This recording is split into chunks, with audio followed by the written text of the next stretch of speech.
Judgement নেব, আমি রোডের সাইডে গিয়ে দেখবো যে গাড়ি আসছে কিনা। এই দেখো গাড়ি আসছে, আমি সরে গেলাম, আমি একটু থ্রাস্ট দেবো, থ্রাস্ট দিয়ে হর্ন দিলাম, আয়নাতে দেখলাম, ঠিক আছে, ইন্ডিকেটার দিলাম, ইন্ডিকেটার দেওয়ার পর কিন্তু আমি এবার ওভারটেক করার জন্য। বন্ধুরা কেমন আছো সবাই? আশা করি সকলে খুব ভালো আছো। আমি মিলন মাঝি বাঁকড়ি বাইকের আরও একটি নতুন ভিডিওতে তোমাদের সকলকে স্বাগত জানাচ্ছি।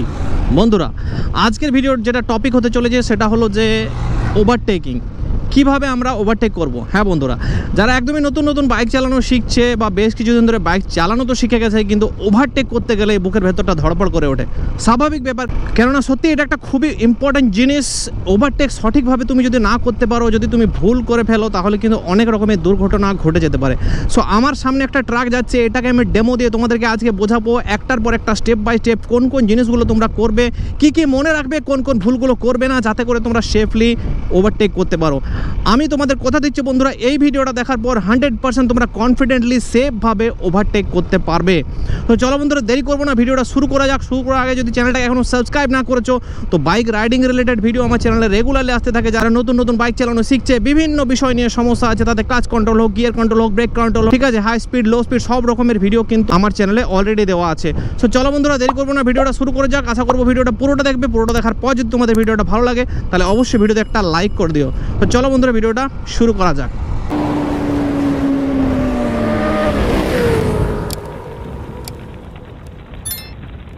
প্রথমেই বলে দিই যে ওভারটেক করা সব থেকে বেশি কঠিন হয় কখন না, যখন রাস্তা সরু থাকে এবং গাড়ি বড় থাকে। ঠিক আছে, চওড়া রাস্তা থাকলে ছোটোখাটো গাড়িকে তোমরা সহজে ওভারটেক করে যেতে পারবে, কিন্তু এ ধরনের রাস্তায় দেখতেই পাচ্ছ বড় গাড়ি যখন চলে আসে, বড় গাড়িকে যখন আমরা ওভারটেক করতে যাই, মানে ট্রাক হোক বাস হোক, তখন কিন্তু আমাদের ক্ষেত্রে অনেক রকমের সমস্যা দেখা দেয় এবং তখনই কিন্তু দুর্ঘটনার চান্সটা বেশি থেকে যায়। ঠিক আছে, সো চলো বন্ধুরা প্রথমেই বলি যে ফার্স্ট যে পয়েন্টটা বলবো, ওভারটেক করতে যাওয়ার আগে তোমাদের একটা প্রস্তুতি নিতে হবে।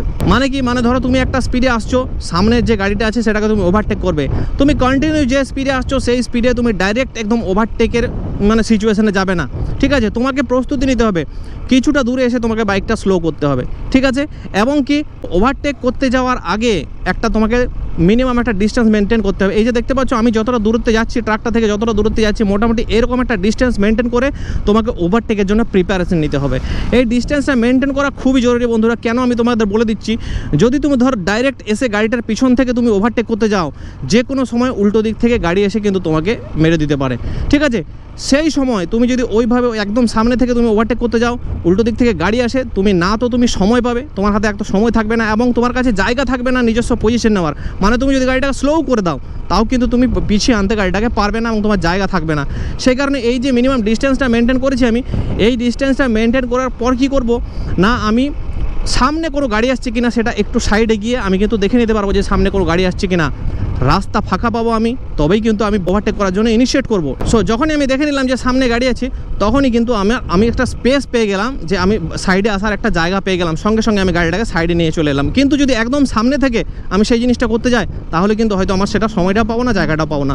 সো এই কারণেই ডিস্টেন্সটা মেনটেন করে আমাদের ওভারটেকের প্রস্তুতি নিতে হবে। এটা হলো ফার্স্ট পয়েন্ট। সেকেন্ড পয়েন্টের কথায় আসি, তোমাকে যখনই তুমি একটা গাড়িকে ওভারটেক করতে যাবে, তখন তোমাকে প্রপার জাজমেন্ট নিতে হবে। দেখো বন্ধুরা, আমি একটা প্রথমে কথা বলবো যে অভিজ্ঞতা না হলে তোমরা প্রথম কিন্তু সঠিকভাবে জাজমেন্ট নিতে পারবে না। মানে আমি এই সাইডে গিয়ে একটু দেখে নিলাম যে দূরে একটা গাড়ি আসছে, সো কত দূরে গাড়িটা আসছে, আমি কি ওই গাড়িটা আসার আগেই ওভারটেক করে বেরিয়ে যেতে পারবো? এই যে জাজমেন্টটা নেওয়াটা অত্যন্ত গুরুত্বপূর্ণ। ঠিক আছে, কিন্তু যারা নতুন তারা কিন্তু জাজমেন্ট নিতে পারবে না। তাই আমি তোমাদের বলছি, মোটামুটি তুমি এই যে ডিস্টেন্সটা মেনটেন করে চলছো, ট্রাকটার থেকে ডিস্টেন্সটা মেনটেন করে চলছো, তার সামনে তোমাকে মোটামুটি 4 থেকে 5 গুণ দূরত্বে যদি কোনো গাড়ি দেখো, তবেই কিন্তু তুমি সেটাকে ওভারটেক করার জন্য মানে এগোবে, না হলে কিন্তু এগোবে না। যদি আরও কাছে থাকে তাহলে কিন্তু এগোবে না, কেননা তোমরা একটু বেশি দূরত্বে থাকলে তবেই কিন্তু ওভারটেক করতে যাবে। তুমি জানো না যে উল্টো দিক থেকে যে গাড়িটা আসছে সেটা কত স্পিডে আসছে, এমনকি উল্টো দিকের গাড়িটা স্লো করবে কি না। তুমি ওভারটেক করতে তো এগিয়ে গেলে, কিন্তু হয়তো গাড়িটা স্লোই করলো না এবং তুমি যাকে ওভারটেক করছো হয়তো সেও স্লো করলো না। ঠিক আছে, তখন কি সমস্যাটা হবে? তখন সমস্যাটা হবে দুটো গাড়ির মাঝখানে তুমি ফেসে যেয়ে বড় রকমের দুর্ঘটনা ঘটে যেতে পারে। সো সেই কারণে জাজমেন্টটা নেওয়াটা অত্যন্ত গুরুত্বপূর্ণ।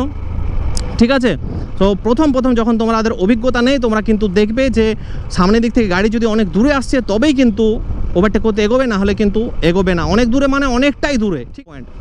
এই জাজমেন্টটা নেওয়ার পর যখন তুমি দেখলে যে সামনে তোমার মোটামুটি গাড়ি নেই এবং অনেক দূরে গাড়ি আছে, যদি সোজা রাস্তা হয় দেখতে পাচ্ছ যে অনেক দূরে গাড়ি আছে, তার আগে তুমি ওভারটেক করে নিতে পারবে, তখন তুমি কি করবে, তুমি কিন্তু হর্ন দেবে। হ্যাঁ, এই হর্ন দেওয়াটা অত্যন্ত জরুরি বন্ধুরা। সামনে যে গাড়ি আছে তাকে কিন্তু জানান দিতে হবে যে তুমি তাকে ওভারটেক করতে চাইছো, ঠিক আছে। আমি পিছন পিছন যাচ্ছি গাড়িটা, যাতে করে আমি তোমাদের বোঝাতে পারি, ঠিক আছে। শেষে আমি তোমাদের প্র্যাকটিক্যালি পুরো ওভারটেক করে দেখাবো যে কীভাবে তোমরা ওভারটেকটা করবে। সো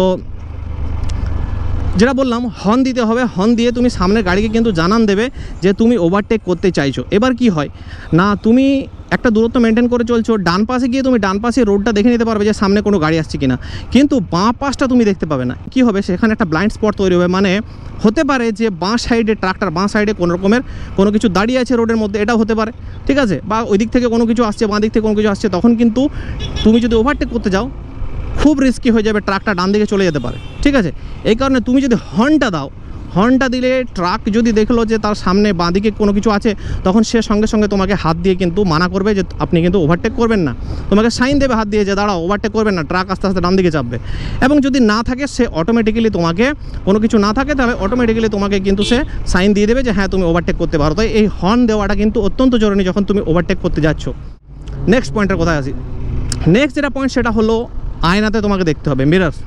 খুবই ইম্পর্টেন্ট জিনিস। তুমি তো সামনে সব কিছু দেখে নিলে, ঠিক আছে, কিন্তু তোমাকে পিছনেও দেখতে হবে। ধরো তুমি এই একটা ডিস্টেন্স মেনটেন করে একটা লেনে চলছো, এবার তুমি ওভারটেক করতে যাবে, হঠাৎ করে পিছন থেকে কোনো একটা প্রচণ্ড স্পিডে গাড়ি এসে সে এটাকে ক্রস করতে চাইলো। কেন অনেকেই করে যে একই স্পিডে মেনটেন করে সে হঠাৎ করে তাকে ওভারটেক করতে যায় কোনো কিছু না দেখে, তখন তোমার সাথে তুমি যদি হঠাৎ করে ডান দিকে যেতে যাও তখন কিন্তু ধাক্কা হয়ে যেতে পারে। সেই কারণে তোমাকে মিররে দেখতে হবে যে তোমার পেছনে কোনো দ্রুত বেগে কোনো গাড়ি ফাড়ি আসছে কি না, এটাও কিন্তু খুবই ইম্পর্ট্যান্ট হলো। এই পয়েন্টটা হওয়ার পর এবার কী করবে, তোমাকে ইন্ডিকেটারটা দিতে হবে। তুমি যখন ডান সাইডে ওভারটেক করছো ইন্ডিকেটার দিতে হবে। একটা কথা সবসময় মনে রাখবে, বাঁ দিকে কখনো ওভারটেক করতে যেও না, ঠিক আছে। সবসময় ডান দিকে ওভারটেক করবে। অনেকে করে কি বাঁ দিকে একটু ফাঁকা পেলে ওভারটেক করতে যায়, কিন্তু তাকে হয়তো অনেক সময়, বেশিরভাগ সময় হেল্পারই থাকে না, ঠিক আছে। তারা তোমাকে দেখতেই পেলো না, বাঁ দিকে চেপে দিলে তখন কিন্তু তোমার একটা অ্যাক্সিডেন্ট হয়ে যাবে। সেই সবসময় কিন্তু ডান দিকে ওভারটেক করবে, বাঁ দিকে করবে না, কেননা ডান দিকে ড্রাইভার থাকে, ঠিক আছে। এই জিনিসটা খেয়াল রাখবে। তো ইন্ডিকেটার দেবে তুমি ডান দিকে, যখনই তুমি ওভারটেক করতে যাবে, ট্রাককে হর্ন দিয়েছো, ট্রাক সাইন দিয়ে দিল, তারপর তুমি ইন্ডিকেটার দেবে। রাইট টার্ন ইন্ডিকেটারটা যখনই তুমি দিলে, তখন তোমার পেছনে সে যত দূরে গাড়ি আসুক সে কিন্তু বুঝে যাবে যে ওভারটেক করছে, ও ডান দিকে ঢুকছে, তার মানে ওভারটেক করছে। তখন সেও কিন্তু একটা সেফ দূরত্ব মেনটেন করে আসবে, মানে সেও কিন্তু বাইকের বা গাড়ির স্পিডটা কম করবে। নেক্সট পয়েন্টের কোথায় আসি। নেক্সট যেটা পয়েন্ট সেটা হচ্ছে যে কর্নারিংয়ে কখনো কিন্তু ওভারটেক করতে যাবে না, কেননা কর্নারিং যখন থাকবে, টার্নিং যখন থাকবে, তখন কিন্তু তুমি দেখতে পাবে না যে ওই দিক থেকে কী গাড়ি আসছে, ঠিক আছে। এবার তুমি হঠাৎ করে প্রচণ্ড স্পিডে এগিয়ে গেলে, উল্টো দিক থেকে গাড়ি চলে এলো, কর্নারিংয়ের সিচুয়েশন তো বুঝতে পারছো, সোজা রোডে উল্টো দিকে গাড়ি এলেও বিপজ্জনক হয়ে যায়। সেখানে কর্নারিং হলে তুমি কোনো স্পেসই খুঁজে পাবে না হয়তো, যে এই দেখো সামনে কর্নারিং আছে, এই সময় যদি আমি একে ওভারটেক করতে যাই এবং হঠাৎ করে যদি উল্টো সাইড থেকে কোনো গাড়ি চলে আসে, তাহলে কিন্তু বড় ধরনের দুর্ঘটনা হয়ে যেতে পারে। স্যার এইরকম কর্নারিংয়ে কিন্তু তুমি কখনোই ওভারটেক করবে না। এরপর আসি যেটা লাস্ট পয়েন্ট, সব থেকে ইম্পর্টেন্ট, সেটা হলো কুইক গিয়ার শিফটিং। হ্যাঁ বন্ধুরা, যখন তুমি ধরো একটা ট্রাককে ওভারটেক করবে, ট্রাক একটা মোটামুটি 50 স্পিডে যাচ্ছে, তুমি আরও একটা হয়তো বেশি স্পিডে আসছিলে পেছন থেকে, এসে পরেই ওই একই স্পিডে হঠাৎ করে তুমি ওভারটেক করতে যেও না। তুমি মোটামুটি একটা দূরত্বে এসে গাড়িটাকে কিছুটা স্লো করলে, স্লো করার পর একটা গিয়ার ডাউন করলে, ঠিক আছে। আমি ন্যাচারালি এখন সামনাসামনি আছি বলে আমি একই স্পিডে চলছি, কিন্তু যখন তুমি একটা বেশি স্পিডে আসবে পেছন থেকে, তখন তুমি কিন্তু এই ধরনের এরকম একটা গিয়ার স্লো করে নিলে। স্লো করে নিয়ে তুমি কি করবে, স্লো গাড়িটার পেছনে ওই একই স্পিডে যাবে, কিছুটা একই স্পিডে যেতে যেতে সব জিনিসগুলো ফলো করবে যেগুলো আমি বললাম। মানে রোড সাইডে গিয়ে তুমি জাজমেন্ট নিলে, দেখলে কোনো গাড়ি আসছে কি না, হর্ন দিলে, হর্ন দেওয়ার পর তুমি যখন মিররে দেখলে, আয়নাতে দেখলে, ইন্ডিকেটার দিলে, সব কিছু দেওয়ার পর যখন তুমি ওভারটেক করতে যাবে, তখন তোমাকে ওই যে তুমি গিয়ারটা ডাউন করে নিয়েছো, তার জন্য তোমার থ্রাস্টটা বেশি পাবে। এবং যখন তুমি ওভারটেক ইনিশিয়েট করবে, তখন তোমার পাওয়ারটা বেশি থাকা দরকার। যে গাড়িটা আগে যে স্পিডে যাচ্ছে তার থেকে তোমাকে বেশি স্পিডে নিতে গেলে তোমার থ্রাস্টটা বেশি দরকার, শুরুতে টর্কটা বেশি দরকার। সেই কারণে গিয়ারটা কম থাকলে, একটা কম, আমি বলছি খুব বেশি কম না, যদি 5 গিয়ার আসছিল তাহলে 4 গিয়ারে করে নিলে, তাহলে টর্কটা বেশি পাবে, শুরুটা করতে পারবে। শুরুটা করা হয়ে গেল, এরপর কি করবে, তুমি কিন্তু ট্রাকের সাইডে বেশিক্ষণ যাবে না, সেই সময় তোমাকে কুইক শিফটিংটা করে নিতে হবে, মানে কুইক গিয়ার শিফটিং। মানে যত তাড়াতাড়ি, যখন তুমি একবার ওভারটেক করার জন্য ঢুকে গেছো, তখন কিন্তু আর বেশি দেরি করা চলবে না। যত তাড়াতাড়ি তুমি ট্রাকটাকে পেরিয়ে যেতে পারো, সেটাই সবথেকে বেস্ট। ট্রাকের পাশে গেলে কিন্তু সেটা আরও বেশি বিপজ্জনক, যেমন সময় লাগলে উল্টো দিক থেকে যে কোনো মুহূর্তে গাড়ি চলে আসতে পারে, ঠিক আছে। তো সেই কারণে একবার যখন ওভারটেক করতে ঢুকে গেছো, একটা থ্রাস্ট নিয়ে, একটা টর্ক নিয়ে যখন তুমি অ্যাক্সেলারেট দিতে শুরু করেছো তখন কিন্তু আর পিছিয়ে আসবে না। তারপর কিন্তু তুমি যখন দেখলে যে ফোর্থ গিয়ারে আমার পাওয়ারটা আমি কম ফিল করছি, মানে গাড়িটাকে ওভারটেক করতে বেশি সময় লাগছে, সেই সময় কুইক শিফটিং করে আপ গিয়ারে চাপিয়ে তোমাকে আরও বেশি স্পিড দিয়ে বাইকটাকে বের করে নিতে হবে, ঠিক আছে? সো আশা করি তোমরা বুঝতে পেরেছো। চলো এবার আমি কিন্তু এই ব্রিজটা পেরিয়ে যাই। এই ব্রিজটা পেরিয়ে গেলে আমি তোমাদের প্র্যাকটিক্যালি দেখাবো যে কীভাবে তোমরা ওভারটেকটা করবে। সো এই যে দেখো বন্ধুরা, আমি একটা স্পিড নিয়ে আসছি, এবার আমাকে এই ট্রাকটাকে ওভারটেক করতে হবে। আমি প্র্যাকটিক্যালি দেখাচ্ছি, ট্রাকটাকে ওভারটেক করতে হবে, আমি একটা স্পিড নিয়ে আসছি, ঠিক আছে? এবার এই রকম দূরত্বে এসে আমি কিন্তু কিছুটা স্পিডটা কম করে একটা গিয়ারকে কম করে, মানে 5 থেকে 4 করে নিলাম, ঠিক আছে? এবার আমি জাজমেন্ট নেব, আমি রোডের সাইডে গিয়ে দেখবো যে গাড়ি আসছে কিনা। এই দেখো গাড়ি আসছে, আমি সরে গেলাম, ঠিক আছে? তো আবার আমি জাজমেন্ট নেবো, আবার দেখলাম রোড ফাঁকা আছে, এবার আমি কি করব, আমি একটু থ্রাস্ট দেবো, থ্রাস্ট দিয়ে হর্ন দিলাম, আয়নাতে দেখলাম, ঠিক আছে? ইন্ডিকেটার দিলাম, ইন্ডিকেটার দেওয়ার পর কিন্তু আমি এবার ওভারটেক করার জন্য ইনিশিয়েট করব, আর কুইক শিফটিং করে আমি কিন্তু বেরিয়ে যাব, ঠিক আছে? মানে মাঝখানে আমি যদি গিয়ার শিফটিংটা কুইকলি করে নিতে পাই তাহলে আমি বাইকে আরও বেশি পাওয়ার পাবো, যাতে করে আমি সহজেই কিন্তু ওভারটেকটা করে নিতে পারবো। সো তোমরা দেখলে যে আমি কীভাবে ওভারটেকটা করলাম। সো আশা করি বন্ধুরা তোমরা বুঝতে পেরেছো যে ওভারটেক করতে গেলে কোন কোন বিষয়গুলো তোমাদের খেয়াল রাখতে হবে, কীভাবে স্টেপ বাই স্টেপ তোমাদের এগোতে হবে, কীভাবে প্রিপারেশান নেবে, কীভাবে তোমরা অ্যালার্ট দেবে সামনের গাড়িকে, কীভাবে পিছনের গাড়িকে অ্যালার্ট দেবে, কীভাবে তোমরা ওভারটেকটা প্র্যাকটিক্যালি করবে, ঠিক? তাও যদি কোনো ডাউট থেকে থাকে তাহলে অবশ্যই কিন্তু কমেন্ট বক্সে কমেন্ট করে আমাকে জানাবে যে তোমাদের এখানে সমস্যা হচ্ছে, এখানে এটা করলে কীভাবে করব, যে কোনো রকমের সমস্যার জন্য কমেন্ট করে জানাবে।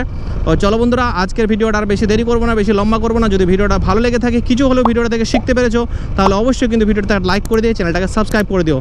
চলো বন্ধুরা, দেখা হচ্ছে পরের ভিডিওতে অন্য একটা টপিক নিয়ে। ততক্ষণের জন্য tata, bye bye, thank you, thanks for watching.